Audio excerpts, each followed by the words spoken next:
Ladies and gentlemen, hello and good evening to all. This is New Media and of course this is Duaij Al-Hotari.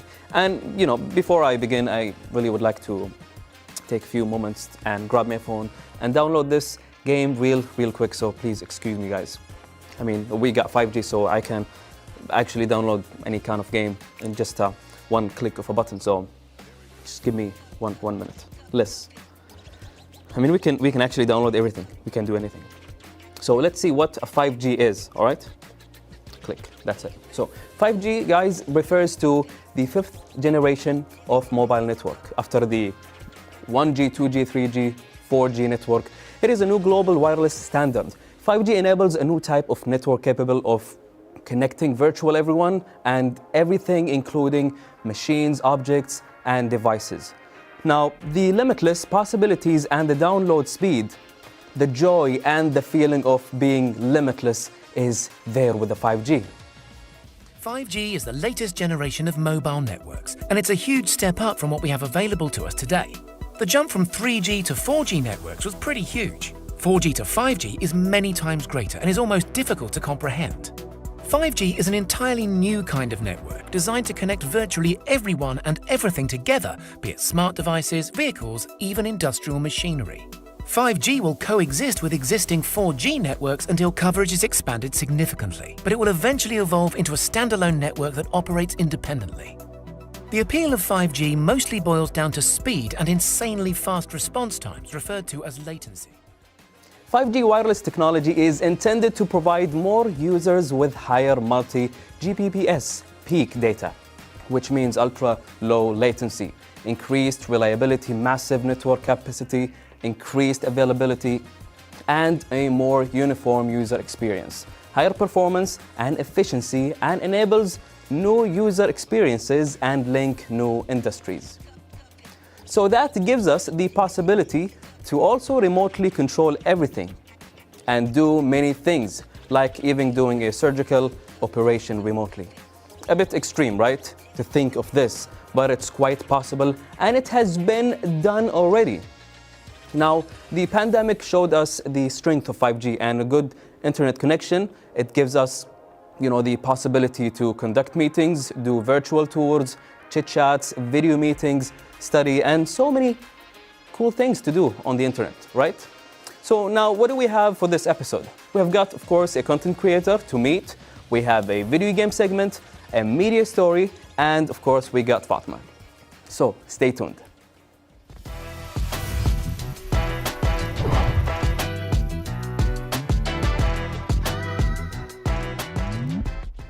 So, media story is a little bit different today. It is about VR, virtual reality.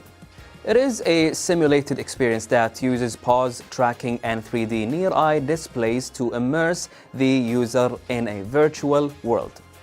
Now, virtual reality has applications in entertainment, particularly in video games, education, such as medical or military training, and also business, such as virtual meetings or maybe possibility presenting new media in the future.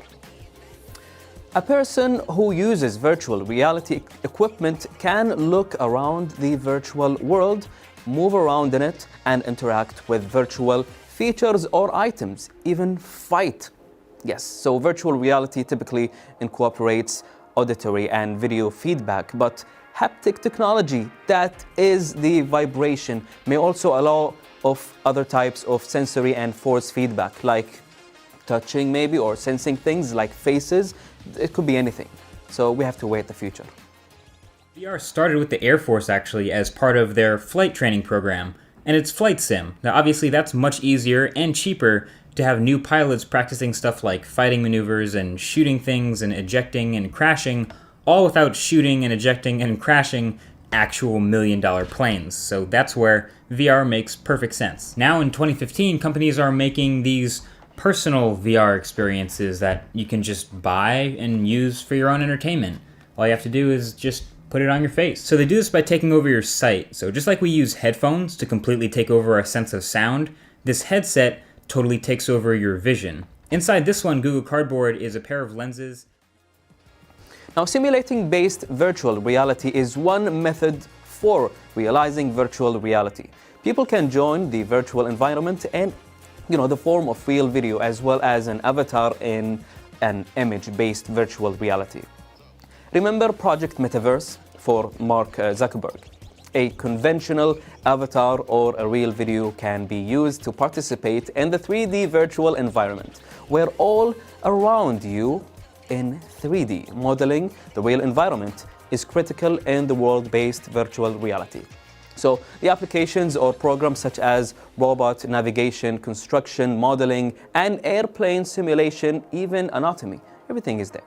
For VR to be felt as an immersive experience, latency must be kept as low as possible so that the players receive feedback in near real time to their actions. Latency is important. The low, the better. One area of concern was the rendering speed of computer hardware in order to update 3D displays at a fast enough frame rate, meaning how fast the computer is making 3D image before your eyes when you do movement or action. It all matters, so speed is number one priority. If the game takes too long to respond to a player's action, even if it's only about, let's say, 25 milliseconds, the sense of immersion is broken even further, meaning you won't be enjoying the experience. So that's why it's priority. That thing is using the roads for armor? He's like evil Legos. Please don't ruin Legos for me. Peter, we've got to stop him. Ned, I got it! Oh, we're online. Oh, it's working. Shoot those drones.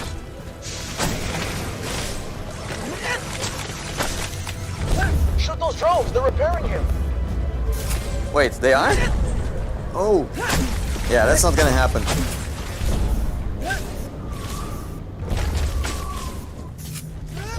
It's huge.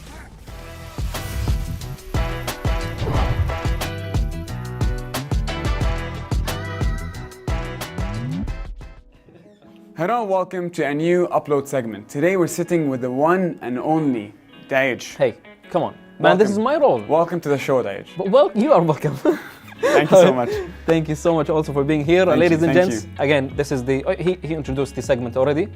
So Hussain Al-Ajouz, he's one of the content creators out there in Kuwait that shares quite beautiful information. I mean, I've seen some of his videos, not all, but yes, we will get to know more about him in just a bit. Yeah. But like if you're like the type of person who waits for someone to tell you to go to the gym, to learn how to do something new, you need someone to inspire you, then that's the guy. Thank you. I mean, yes, indeed, like if I really would like to go to the gym, I may not go by myself, but maybe after watching a video or two from someone inspiring, well, okay, makes sense, I have to go to the gym. Oh, if I would like to learn something, the piano, how to learn piano, then I would just watch someone which would inspire me and then to make a change. To make a change, exactly. So please look at the camera now and tell the people something about you, Hussain. All right, so honestly, long story short, Hussain Al-Ajouz, I'll split my life into the 9 to 6 that everyone talks about, the daily job, and what happens after 6. 9 to 6, I'm a digital marketing specialist and I help run an advertising agency.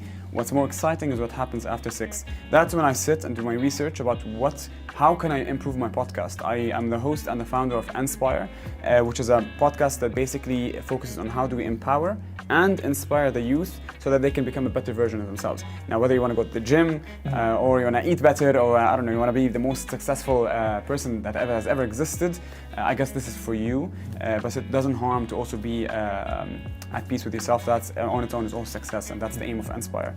Yeah, it's actually something very, very nice and unique because like when we talk about social media, we get to see some different stuff every day, but this one was like so different to the point that, I liked it. I mean, you not only inspire like the people to do a certain thing, no, it's just like in general. You give some stories and you share some cool stuff that we really are excited to know more about in this beautiful interview. So let's start off with how did all this start, the social media part? The social media being active. Honestly, I think it's just a build-up of events, and because a lot of people think, like, how did it just happen? Because people look at the big picture usually, and they're like, how does big thing happen? Suddenly you're having followers and you're getting followers.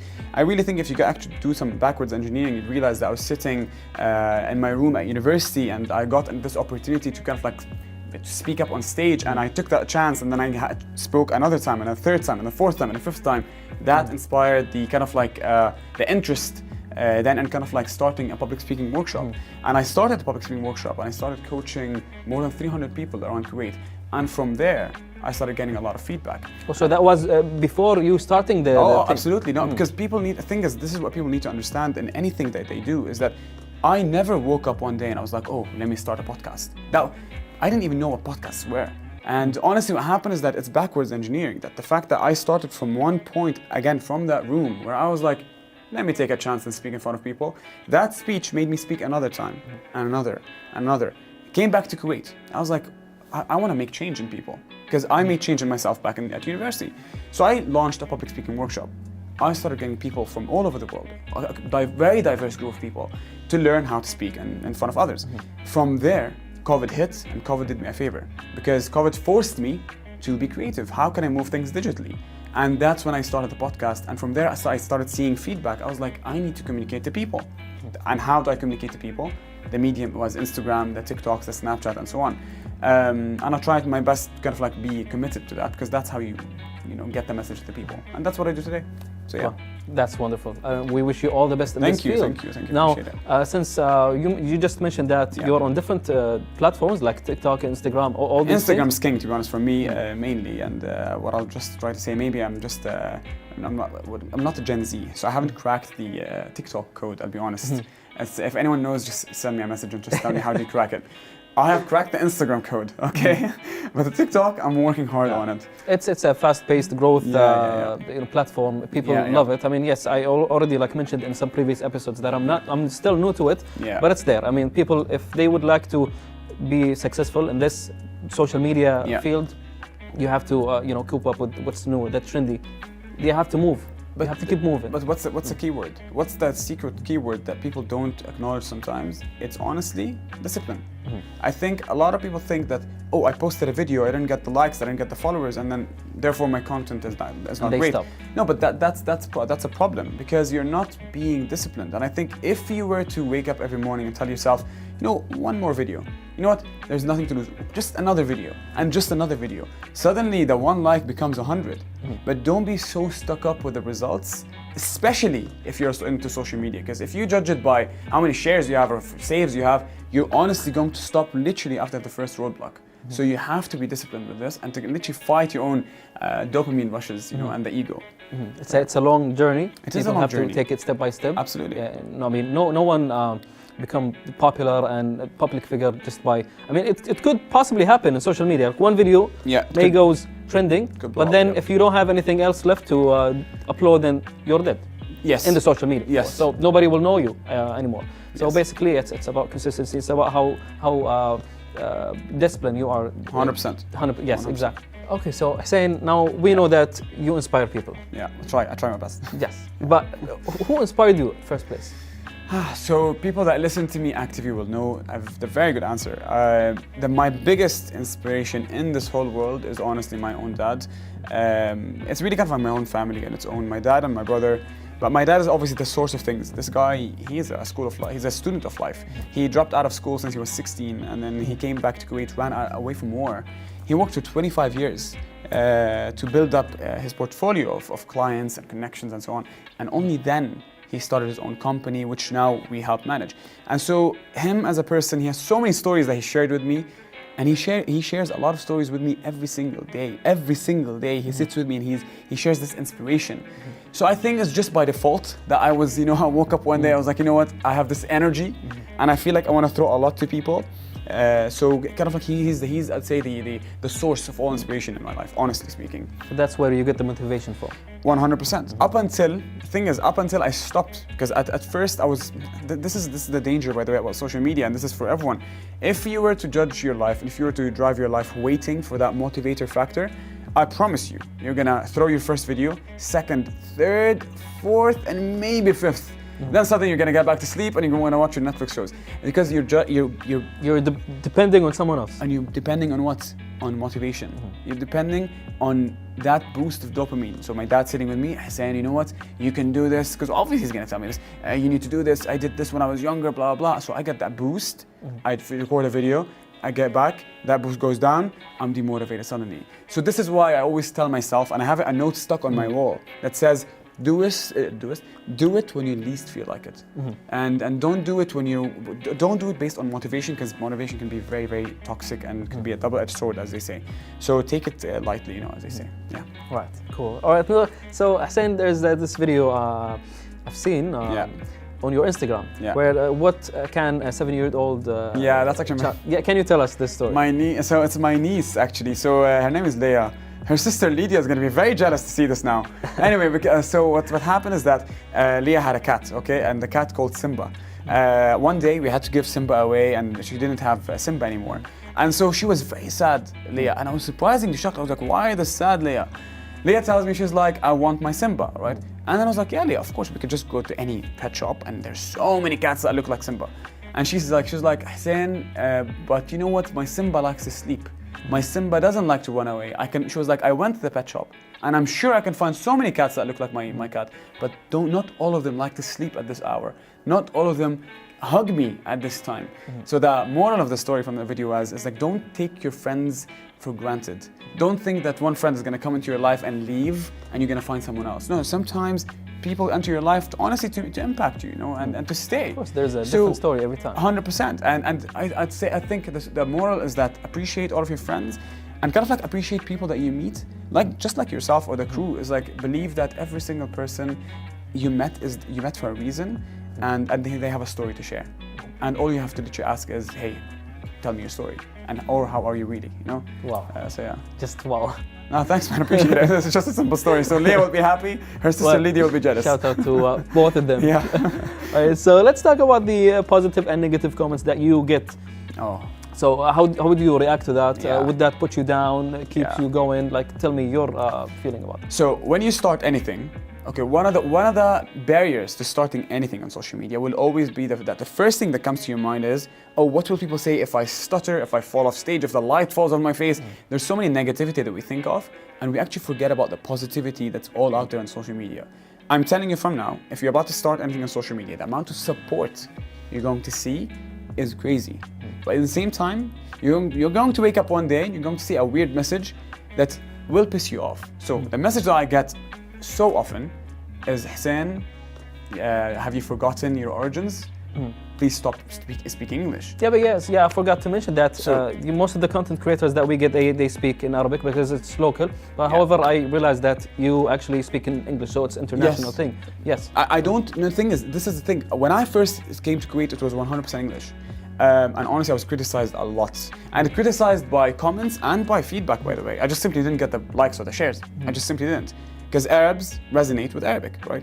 I sat down with a micro-influencer and she was like, Hussain, just change the language and trust me. I made the balance 50-50. I started speaking 50 English, 50 Arabic. And then people come to me and they're like, have you forgotten your origins? Can you please speak Arabic? And what saddens me is this. I'd have an episode that's an hour long. That episode could change your life. But instead of focusing on the big picture, you're literally focusing on 5 minutes. 5 minutes worth of content. And I'm like, how about you focus on what we said in Arabic? What I'm preparing, with the thing that I'm just doing in 1 hour. 100%. So, but the advice is, don't take it too personal. At one point, I remember I shared one of the comments about language. That someone was like, oh, please speak Arabic. And he started giving me a lot of drama about it. And I shared it on my story. I was very angry. And then someone came to me, he was like, no, you don't need to take it very personal. They have the right to share their opinion. It's up to you to be consistent and disciplined. So I am actually trying to be now a change maker, where I'm not gonna listen to people and speak only Arabic, because that's not Hussain, right?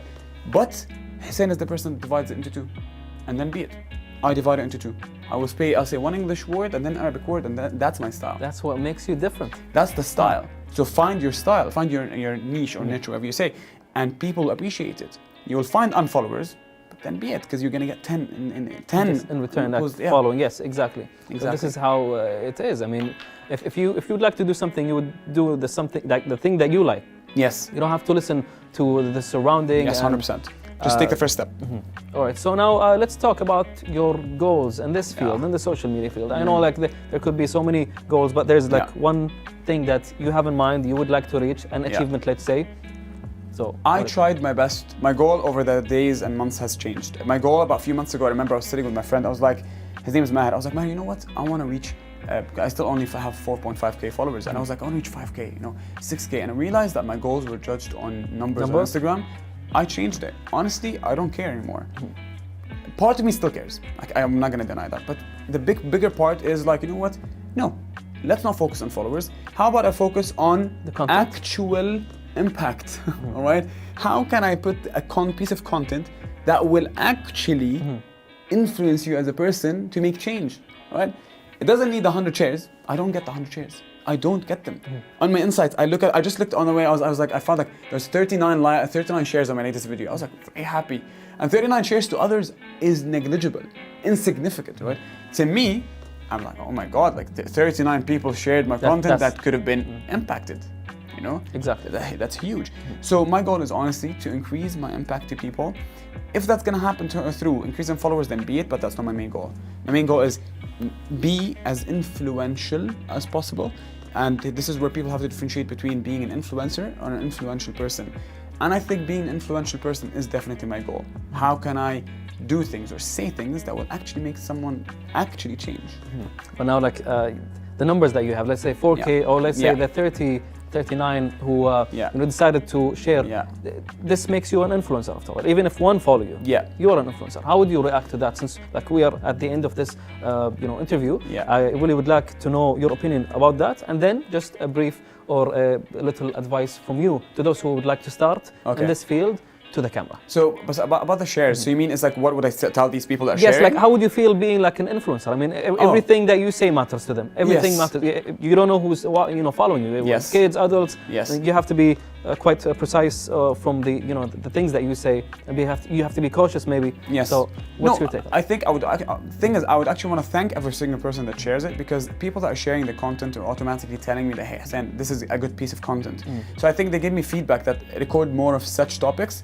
And it makes me feel good, because at least I'm leaving an impact on them. Whether it be 1 or 39, honestly, it doesn't matter to me. Some people sometimes, actually the beginnings of Inspire, of my own page, it was where people would come to my Instagram message and be like, hey, listen, I love your content. And that would be only one person. Only one person. This will keep you going, trust me. Absolutely. It makes everyone continue. Absolutely, but don't base your consistency waiting for that comment. No, base your consistency because you're passionate. Because you would like to 100%. All right. So I don't want to cut you off now. I really would like beautiful advice from you to the audience before we conclude this. The beautiful advice, very short story. I'll just say it. There was once upon a time a boy with his mom in a museum. They were both looking at a very, very simple painting of an apple. And then the boy looks at the apple and he's like, Mom, this is very simple. I can easily draw this. And the mom looks at the boy and she's like, but you didn't. That's literally the whole story, is that there are so many things you're gonna look at in social media in your life that you're gonna feel are too simple to do or execute. And yes, they are, but 99% of people don't do them. So just be that 1% of people that actually takes yourself out of bed and takes action, because it's not just enough to have an idea, and it's easy to say that other ideas are simple, but just take action. That's honestly the simple idea that I have, the simple advice that I have. Start and let the path take you. You never know where you're gonna end. That was just beautiful. No, thank you honestly for this. I appreciate it. Thank you so much, Hussain, for being part of this interview. I appreciate it. Thank you so much. Appreciate it. Thank you.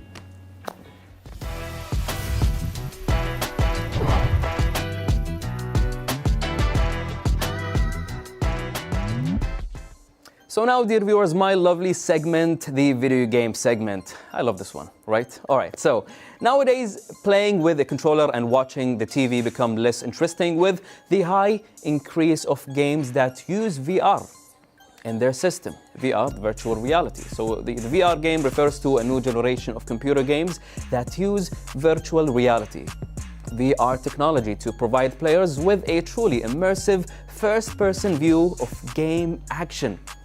VR gaming devices and accessories such as the VR headset, the sensor-equipped gloves, hand controllers, and more allow participants to both experience and influence the game environment. You get to feel, you get to see everything. So moving to the games. Now we know what is VR, let's talk about the games.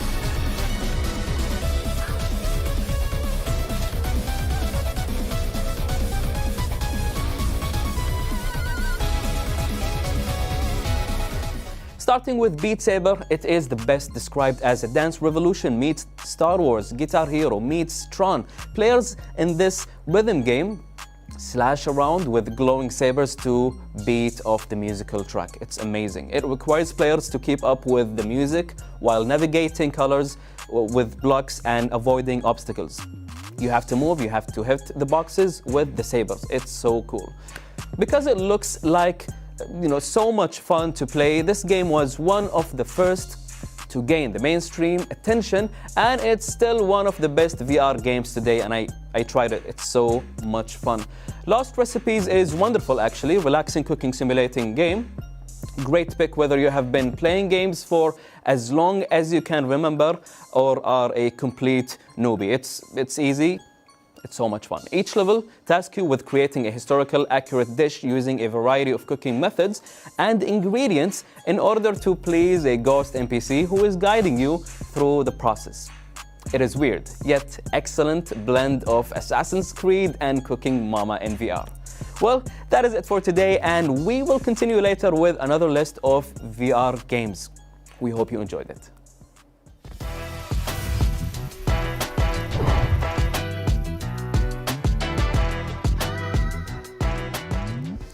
Welcome back again with another segment. This segment is from Fatima. Let us see what she got for us today. Hello dear Duaij. Today I'm gonna have a quick survey asking the people about the e-books or they use the normal books. So let's see this quick survey together and see what people they prefer to use.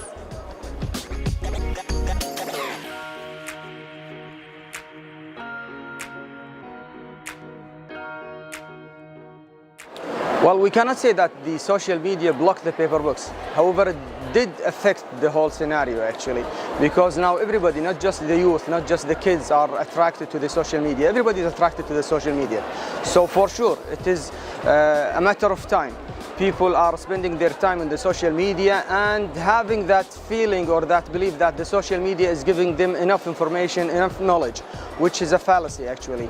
The social media by its nature never gives such full knowledge nor full information, because it's always like short messages, short tweets. Even nowadays, even the videos are going smaller and smaller, only seconds. So it is a method, it is a way of like learning. However, it's never a replacement for the paper book.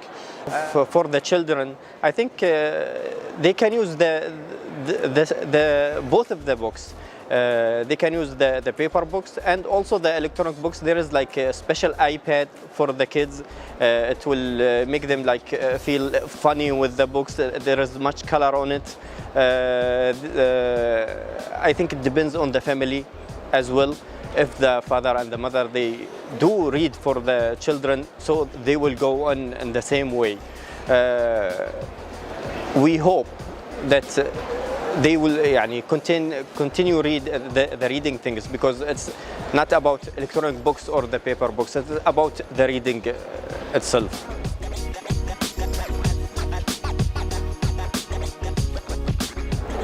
So that was my quick survey for today, asking the people about what they prefer.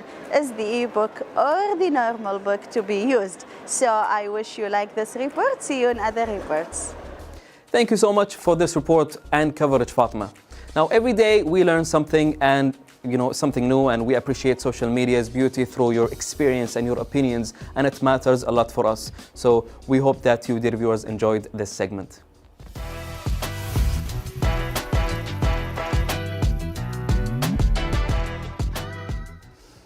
With that being said, dear viewers, we have reached the end of this lovely episode of New Media. Today we have spoken about so many cool things, especially the VR. I mean, everyone now is getting in touch with these things, especially with the usage of internet and 5G. Latency is important. Using the VR with its different facilities, we have got, we can use it with, gaming, business, and so interesting things in the world happening. So we hope that you enjoyed this segment, and hopefully we get to see you in another episode of New Media soon.